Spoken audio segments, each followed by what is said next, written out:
saudara dimanapun panjenengan berada, kita sudah memasuki MAN, yaitu masa Advent Natal. Dan di dalam persekutuan doa yang pertama ini kita akan belajar bersama tentang sebuah tema, yaitu keteladanan Yohanes Pembaptis. Kita tahu bahwa tema MAN tahun ini adalah Dia tinggal di antara kita, Yesus tinggal di antara kita, dan isu yang diangkat adalah tentang hak asasi manusia atau HAM. Nah, apa hubungannya HAM dengan Yohanes Pembaptis dan Natal? Kita akan bercakap-cakap dengan Mbak Cindy. Halo Pak Riko, terima kasih sudah mengundang saya. Oke Mbak Cindy, ini ketika saya membaca tema MAN, terus kemudian isunya adalah HAM, terus di kepala saya langsung teringat Mbak Cindy. Waduh. Yang katakanlah belajar soal itu ya. Betul. Nah, maka ini pengen ngajak Mbak Cindy bercakap-cakap. Mungkin yang paling basic itu Mbak Cindy, HAM itu apa sih? Hak asasi manusia. Hak asasi manusia. Supaya sebenarnya, kita semua paham. Kalau dasarnya paling dasar itu adalah sebenarnya kalau kita ngomongin tentang HAM itu adalah hak yang dimiliki manusia, bukan tumbuhan, bukan hewan, tapi karena memang kita adalah manusia jadi kita memiliki HAM. Nah, ini saya punya satu pengertian bagus Pak tentang HAM. Ini saya bacakan dulu dalam bahasa Inggris ya Pak. Human rights are rights we have simply because we exist as human beings. They are not granted by any state. Jadi kita lahir sebagai manusia, kita hidup sebagai manusia, itu kita memiliki HAM. Seperti itu. Bukan karena diberikan oleh negara. Bukan diberikan oleh negara, bukan karena orang tua yang melahirkan kita, tapi karena simply kita lahir sebagai manusia. Oh. Manusianya semua manusia berarti. Semua manusia. Nah, ini prinsipnya HAM itu adalah itu setara, jelas ya Pak. Seperti di mata pengadilan juga kita mendapatkan hak yang setara, begitu pula juga dengan HAM itu setara dan juga tidak bisa dicabut. Apapun posisi kita, status kita, misalkan ya, amit-amitnya ada perbudakan gitu. Budak juga masih memiliki HAM Pak, tidak bisa dicabut. Dan juga universal, dimanapun kita berada, di Perancis atau di Ethiopia atau dimanapun ya, itu kita tetap memiliki HAM, tidak bisa dicabut dan setara. Seperti itu. Dan HAM itu diakui oleh semua negara, berlaku di seluruh dunia. Betul. Oke. Contoh sederhana apa HAM itu? Oke. Hak apa saja yang disebut hak asasi? Karena berarti kan ada hak yang bukan asasi loh. Nah, yang asasi itu apa misalnya? Sebenarnya ada banyak ya Pak, karena lingkupnya tuh semakin meluas seperti itu. Tapi yang paling dasar memang hak untuk hidup. Tetapi ada juga freedom of speech, hak untuk berbicara, kemudian hak politik, hak untuk memiliki tempat tinggal, hak sosial ekonomi, hak menerima pendidikan, hak berserikat, dan juga bahkan hak untuk terbebas dari penganiayaan itu juga termasuk. Tapi masih ada banyak lagi, itu adalah contoh singkatnya saja. Freedom of speech, kebebasan berbicara. Banyak orang, termasuk saya, nggak menyadari kalau itu tuh HAM. Iya, betul. Karena seringkali itu kan diberangus ya bahkan. Dibungkam gitu ya. Nah itu yang kita bikin video juga memiliki freedom of speech. Karena siapa kita tahu, punya HAM. Iya, coba tahu dia tiba-tiba di itu. Tapi sekarang nggak ya Pak, udah. Nah, tapi apakah berarti ngomong apapun itu hak? Sebenarnya apakah ada batasan atau gimana? Tapi kan kita punya namanya norma ya Pak. Ada norma, ada hukum. Nah itu mungkin sebagai pembatas kita dalam menggunakannya di kehidupan bermasyarakat. Nah, kita hidup di Indonesia yang dalam banyak peristiwa sejarah itu ada berbagai macam peristiwa yang memilukan gitu ya. Betul. Ada yang namanya pelanggaran HAM. Betul. Ada yang pelanggaran HAM berat, perang dan sebagainya, peristiwa 6665 ya, 6566 dan sebagainya dan seterusnya lah. Tapi juga kalau kita baca di media itu ada beberapa peristiwa yang disebut-sebut oleh media sebagai pelanggaran HAM. Pelakunya bisa seseorang, pelakunya bisa negara, betul, bisa pemerintah gitu ya. Betul. Dan itu kan menarik. Nah, itu gimana Mbak Sini? Oke, sebenarnya kalau kita lihat di zaman sekarang itu sudah lebih bebas dan terbuka ya Pak daripada zaman dulu. Nah ini juga kalau kita lihat penerapan HAM itu sebenarnya di Asia itu berbeda dengan di Barat. Karena memang pencetus konsepsi HAM ini adalah Barat. Tapi ketika kita lihat di negara-negara Asia, termasuk di Indonesia, itu penerapannya tidak serelevan di Barat. Karena kita punya namanya Asian values, Pak. Apa itu? Asian values itu bukan ideologi seperti identitas politik. Jadi kalau budaya Asia itu, terutama di Asia Tenggara, Asia Timur, dan juga Asia lainnya, itu memiliki pride, di mana kita tuh lebih menekankan pada kehidupan berkomunitas, loyalitas pada negara, loyalitas pada perusahaan, keharmonisan daripada konflik, dan kita tuh ciri-cirinya lebih konvensional gitu daripada Barat yang lebih bebas. Oleh karena itu memang berarti HAM di Asia beda dengan HAM di Barat. iya, perkembangannya tuh lebih lambat daripada di Barat seperti Oke, itu. Asia lebih lambat. Iya, Oke, betul. makanya banyak orang yang tidak sadar kalau HAM-nya itu dilanggar atau direnggut gitu ya.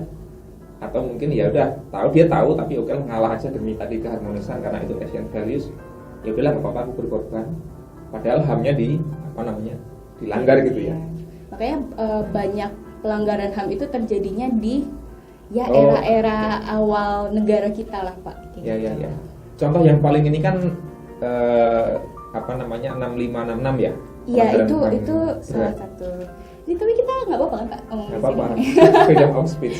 Sebenarnya Indonesia itu memiliki banyak tragedi pelanggaran HAM. 6566 apa? Ada 98, Oke, ada 98. juga Timur Timur. Oke. Sebenarnya tragedi-tragedi ini yang menjadikan Indonesia itu tidak mau meratifikasi yang namanya Statuta Roma. Oke. Itu. Saudara, apa itu? Apa itu Statuta Roma? Statuta Roma itu adalah konvensi internasional Tentang HAM? tentang HAM. PBB? Iya, PBB. Oke. Tetapi dia di situ lebih menspesifikkan ke pelanggaran HAM berat, Oke. seperti kejahatan perang, kejahatan terhadap perdamaian, kejahatan agresi, dan kejahatan terhadap kemanusiaan.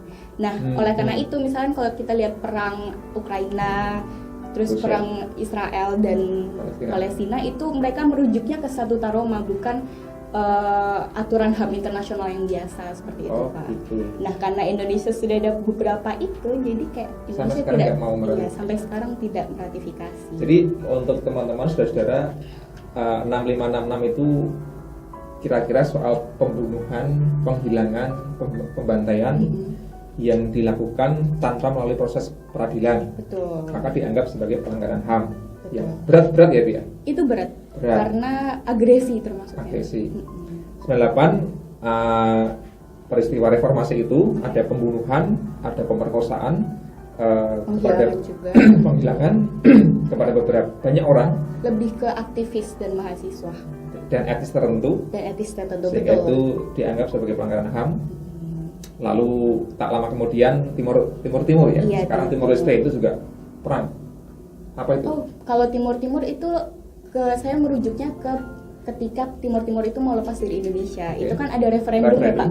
Referendum. Referendum untuk apakah masyarakatnya itu mau keluar dari Indonesia atau tidak. Oke. Nah, itu tetapi tentara Indonesia itu saya lupa nama tentaranya apa. Maksudnya nama Jangan disebut. timnya apa. Oke. Iya, tapi itu mereka ke sana dan melakukan beberapa pembantaian seperti Pembantaian. itu ke masyarakat Timur. Jadi menurut saya Mbak Cindy, hal-hal seperti ini perlu diungkap supaya kita sebagai bangsa itu jas Tidak merah lupa. ya, tidak melupakan sejarah. Karena kalau kata para filsuf itu kalau kita mau menjadi bangsa yang besar itu ya justru mengakui bagian sejarah bangsa kita itu ada yang tidak selalu mulus, kan ada yang kelam juga, dan supaya tidak terulang. Betul. Kita belajar dari hal itu gitu ya. Jerman itu kan bisa maju karena dia mengakui Holocaust Nazi itu dan fair gitu akhirnya, dan sekarang maju dan banyak hal gitu ya. Nah itu ngomong-ngomong soal HAM, ada beberapa nama yang juga sering kali muncul. Menurut saya perlu diungkap di sini. Misalnya Munir ya. Oke. Munir itu terus kemudian dia seorang aktivis HAM yang dibunuh di pesawat dengan Oh, iya. racun itu, arsenik dan seterusnya. Lalu ada Wiji Tukul, seorang seniman penyair, puisinya sangat kuat. Tapi selain penyair, dia juga aktivis yang memperjuangkan hak-hak orang kecil, termasuk mengkritik pemerintah dengan sangat keras. Dan Wiji Tukul diduga dihilangkan gitu ya. Iya. Karena jadi nggak ketemu sampai sekarang. Ada juga Marsinah. Kalau Marsinah itu dia buruh ya? dia memperjuangkan upahnya yang di bawah Oke. standar dan rekan-rekannya dan juga. dibunuh dengan kejam. Tapi dia diculik. Diculik, Kemudian diperkosa dan ditemukan- dibunuh. Iya, ditemukan Lalu dengan tragis. Terkait dengan 98 itu ada peristiwa Semanggi, lalu Trisakti dan sebagainya, lalu banyak aktivis yang dibunuh juga dihilangkan sampai sekarang nggak ketemu di mana, dan memicu aksi Kamisan misalnya gitu. Iya, betul. Teman-teman bisa melihat, googling kalau nggak tahu ya aksi Kamisan. Itu saya lupa namanya, ibu yang mempelopori. Oh iya, saya juga lupa, tapi itu Bu Sumarsi kalau nggak salah. Oh iya Sumarsih. benar, Sumarsih kayaknya. Sumarsih. Dia setiap hari Kamis itu berdiri di depan Istana Negara memakai payung hitam dengan teman-temannya. Aksi Kamisan itu aksi protes damai. Itu sudah 15 tahun lebih. Sudah 15 tahun lebih, dan memperjuangkan hak anaknya. dan sampai sekarang tidak Sampai sekarang Jadi berganti presiden berapa kali juga. ada tanggapan soal itu Mbak Cindy, soal para pejuang HAM di Indonesia. Ada banyak, tapi itu kan contoh-contoh yang Iya. kemudian mereka berakhir tragis. Kalau untuk yang 3 nama yang sudah kita sebutkan tadi, Munir, Wiji Tukul, sama Marsina, itu sebenarnya bisa dibilang living legend Indonesia ya. Iya. Kayak kalau kita merujuk ke aktivis yang dihilangkan, pasti merujuknya ke 3 itu, karena memang nama bertiga itu besar sekali perjuangannya untuk masyarakat Indonesia, dan bahkan masih diperjuangkan sampai sekarang, tidak dilupakan, dan kisah turun-temurun aja Pak, tapi masih Menolak lupa. diperjuangkan oleh entah itu saudaranya, keluarganya, atau bahkan orang yang tidak ada kaitannya sama sekali. Mereka mau memperjuangkan dengan aksi Kamisan itu Pak, tidak dilupakan sama sekali. Istri Munir terus berjuang di aktivis Iya. HAM sampai sekarang. Marsinah menginspirasi para buruh, organisasi buruh memperjuangkan hak-haknya. Kemudian Wiji Tukul juga membakar semangat banyak seniman juga. Meskipun sekarang sudah era terbuka, reformasi dan sebagainya, yang kebebasan berekspresi sudah semakin terjamin, tapi juga masih saja ada banyak sekali pelanggaran HAM. Nah, kenapa kok itu perlu diungkap? Supaya kita tahu, Bapak Ibu dan Saudara. Dan kalau kita ngomongin soal masa Advent Natal, itu ternyata tokoh-tokoh yang ada di dalamnya itu juga dalam sisi tertentu pejuang HAM gitu. Oke. Kan tema kita hari ini belajar dari Yohanes Pembaptis. Nah, biasanya kan cuma Yesus dan nabi-nabi itu penuh keadilan, cuma kayak gitu aja Pak. Tapi kita nggak tahu sebenarnya di balik itu tuh bagaimana esensi HAM-nya dan bagaimana kaitannya di masa Natal ini Pak. Apa hubungannya dengan HAM? Kan Yohanes itu waktu kalau kita sering dengarkan dia pembuka jalan untuk Yesus.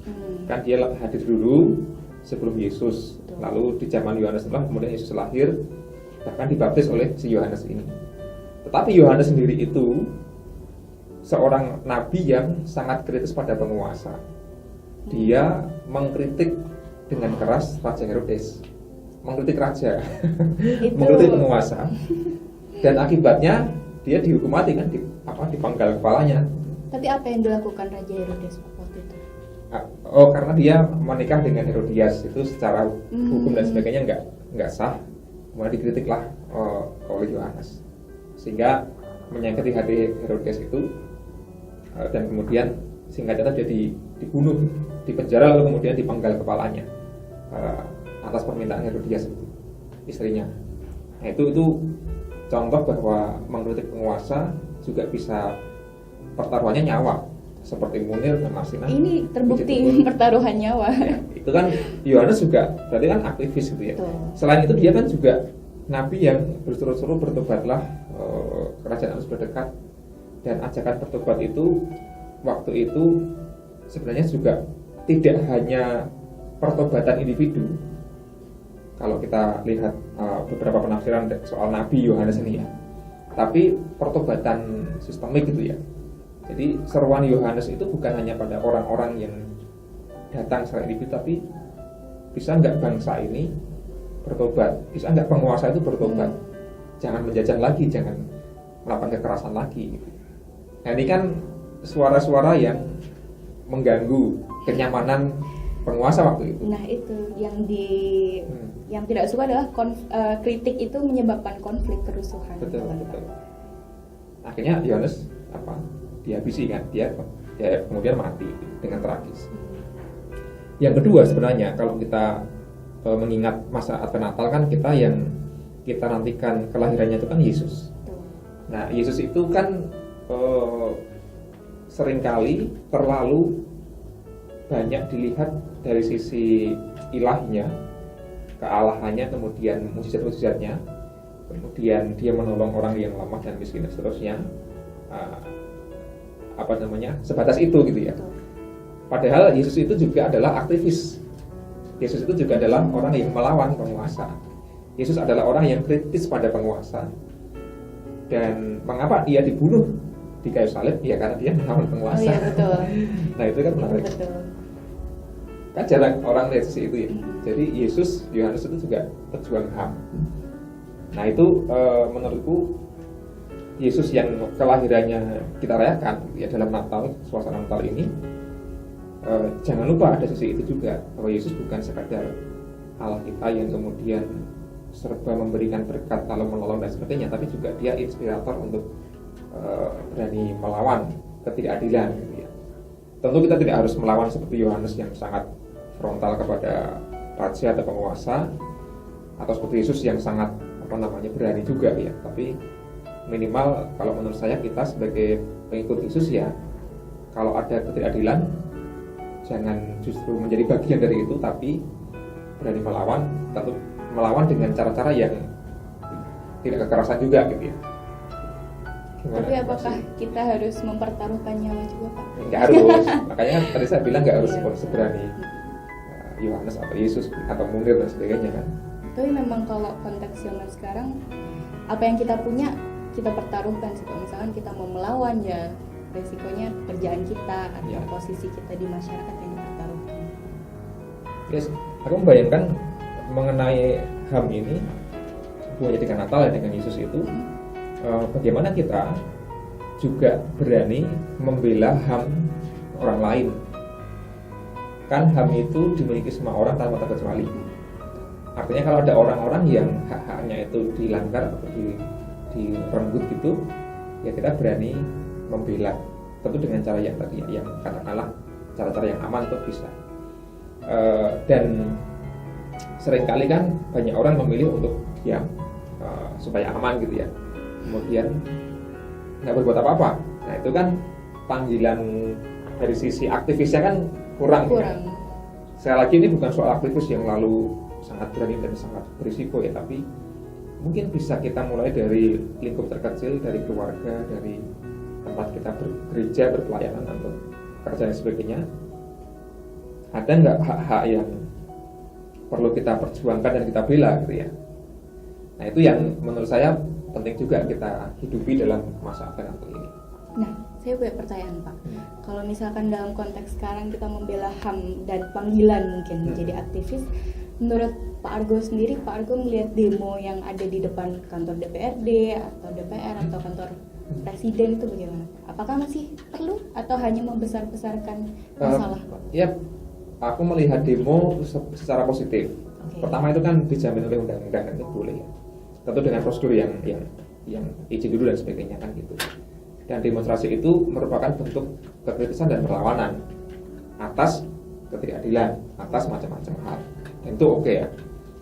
Yang menjadi tidak baik adalah ketika demonstrasinya itu anarkis, kekerasan dan sebagainya itu.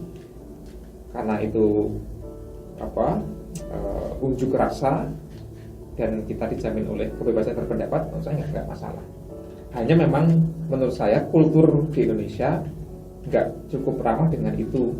Karena seringkali suaranya dibungkam aja. Mungkin itu sih Pak yang pengen saya sampaikan juga, karena beberapa dari kita tuh masih skeptis gitu ya Pak, dan memandang rendah lah demo tuh paling dapat uang bayaran kayak gitu. Tapi ya enggak, karena kita negara demokrasi ya itu salah satu kita menyampaikan suara juga ke penguasa, melawan penguasa yang salah tadi itu. Mungkin seperti itu sih Pak. Di gereja itu ada mekanisme demonstrasi. Oh iya. Apakah namanya menyampaikan keberatan. Jadi setiap warga gereja itu punya hak. Bahkan gereja itu tidak harus dewasa. Warga gereja anak-anak pun juga punya hak untuk menyampaikan keberatan yang sah atas kebijakan gereja yang dinilai tidak pas. Prosedurnya gimana itu Pak? Ya bisa individu ngomong langsung, bisa beberapa orang unjuk rasa itu maksudnya dialog ya.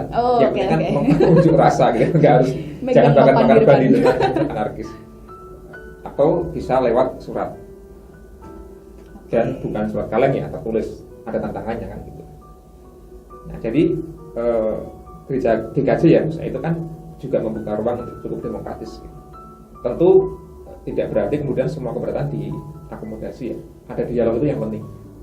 Tapi kan warga gereja punya hak, nah itu kan yang orang perlu menyadari juga. Tapi mungkin beberapa masih takut untuk Ya. menyampaikan karena ya nanti apakah ada resiko-resiko itu, tapi enggak ya Pak, dijamin aman ya Pak. Maksudnya enggak dijamin aman, maksudnya gereja menjaga rahasia dan fair dan itu.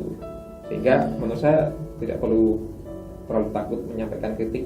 Tentu kritik yang fair ya, bukan kritik yang Waton Suloyo juga. Tahu Waton Suloyo enggak? Enggak, saya sih Asal enggak. kritik.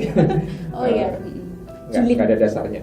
Sulit kali. Nah itu apa namanya?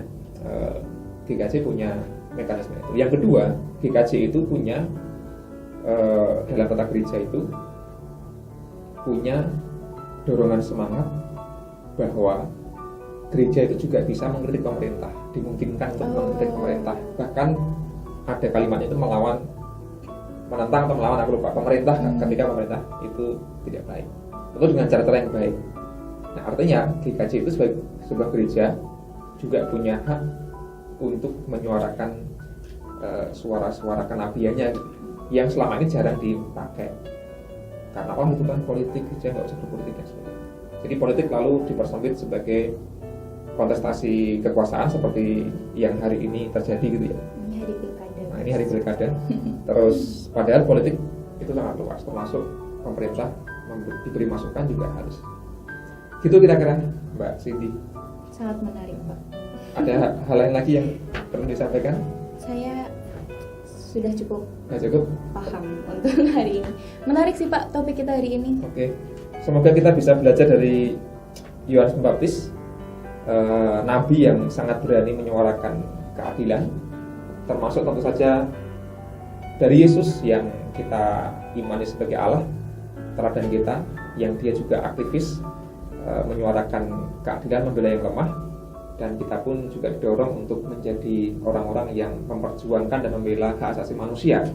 Siapapun orang yang ada di sekitar kita, terlepas dari dia etnis apa, golongan apa, agama apa, kemanusiaan perlu terus kita bela dan perjuangkan. Oke, Bapak Ibu dan Saudara, demikian percakapan kami, semoga bermanfaat. Tuhan memberkati.